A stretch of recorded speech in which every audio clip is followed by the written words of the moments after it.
رضائے الہی کے لیے فکری جد و جہد ہے، حق کو طلب کرنے کی، حق کو پانے کی، یا مسئلے کا حل نکالنے کی، وہ بھی شریعت کا حصہ ہے۔ اور یہ جو اللہ کے رسول نے فرمایا کہ علیکم بسنتی و سنت الخلفاء الراشدین المہدیین، کہ تم پر میری سنت کا التزام لازم ہے اور میرے ہدایت یافتہ خلفاء کی سنت کا التزام بھی لازم ہے۔ تو ظاہر ہے کہ اگر خلفاء راشدین سے مراد وہی ہوتی جو حضور کی سنت ہے تو وہ تو حضور کی سنت میں آ گیا۔ اس سے معلوم ہوا کہ امت نے اجماع سے دین کے مسائل، خلفاء راشدین نے اجماع سے جو دین کے پیش آنے والے مسائل کا حل پیش کیا، وہ بھی شریعت کا حصہ ہے۔ ان سب کے مجموعے کا نام شریعت ہے اور یہی شریعت ہے۔ اب یہ کہ کیوں؟ اس لیے کہ ہمارے جو دائی ہیں انہوں نے قرآن کی سورہ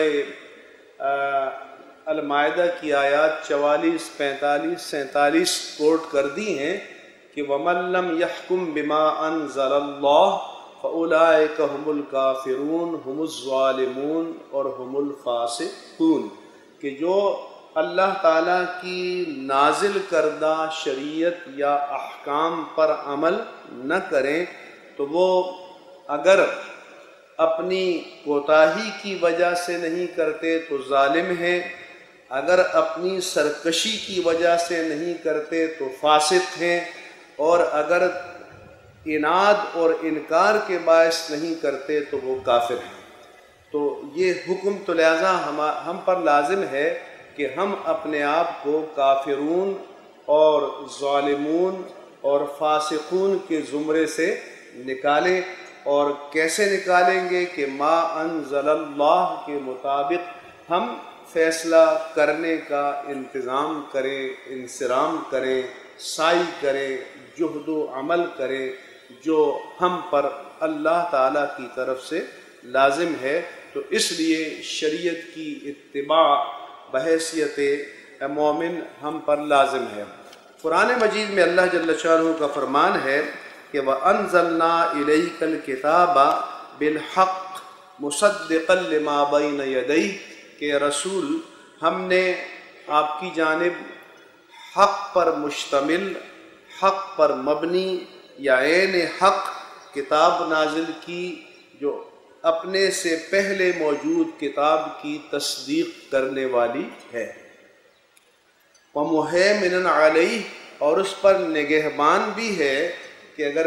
کوئی ان میں باطل کی آمیزش کر دے تو یہ قرآن بتائے گا کہ حق کیا ہے اور باطل کیا ہے۔ پھر فرمایا کہ فَاحْكُم بَيْنَهُم بِمَا أَنزَلَ اللَّهُ، ان کے درمیان اللہ کے نازل کردہ احکام کے مطابق فیصلہ کیجئے۔ وَلَا تَتَّبِعْ أَهْوَاءَهُمْ عَمَّا جَاءَكَ مِنَ الْحَقِّ، اور آپ کے پاس جو حق آ چکا ہے اس کے ہوتے ہوئے ان کی خواہشات باطلہ کی پیروی نہ کیجیے۔ لِكُلٍّ جَعَلْنَا مِنْكُمْ شِرْعَةً وَمِنْهَاجًا، اور ہم نے ہر ایک کے لیے ایک شریعہ، ایک ضابطہ اور ایک منہاج اور طریق عمل مقرر کر دیا ہے۔ وَلَوْ شَاءَ اللَّهُ لَجَعَلَكُمْ أُمَّةً وَاحِدَةً، اگر اللہ کی مشیت کا تقاضا یہ ہوتا کہ سب کو جبراً تکوینی طور پر ایک راستے پر ڈال دیا جاتا تو وہ ایسا کر دیتا، لیکن یہ اس کی حکمت کا تقاضا نہیں تھا، اس لیے اس نے تمہیں اختیار اور تمییز اور استصواب کا حق دیا۔ وَلَٰكِن لِيَبْلُوَكُمْ فِي مَا آتَاكُمْ،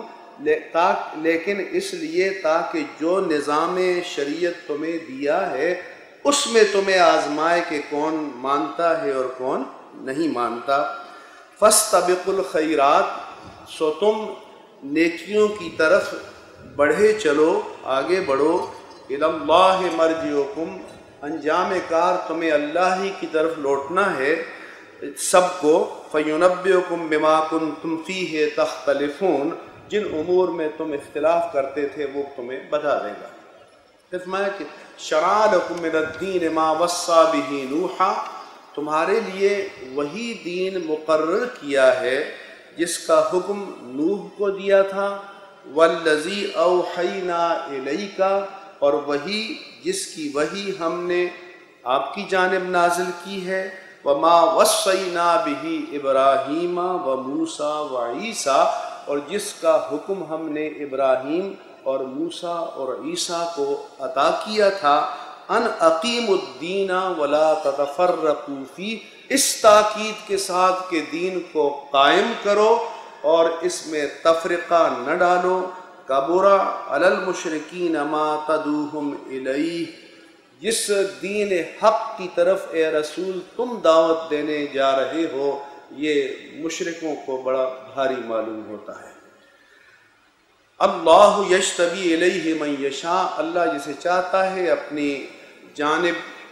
اس کو چن لیتا ہے، ویہدی الیہ من ینیب، اور جو اس کی جانب رجوع کرتا ہے تو اسے ہدایت حق کا نصیب فرماتا ہے۔ تو دین اصل ہے،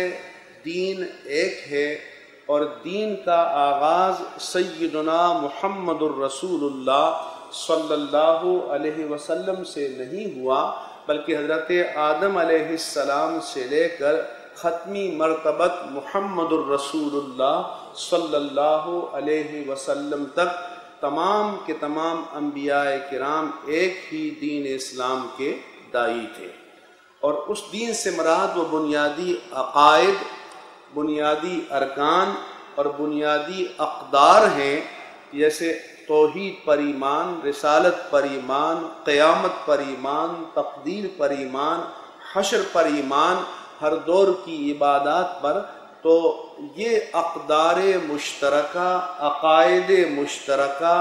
تمام انبیاء کرام کی شرائع میں تھیں، لہذا دین کنٹینویشن کا نام ہے، دین تسلسل کا نام ہے، دین ازل سے لے کر ابد تک ایک ہی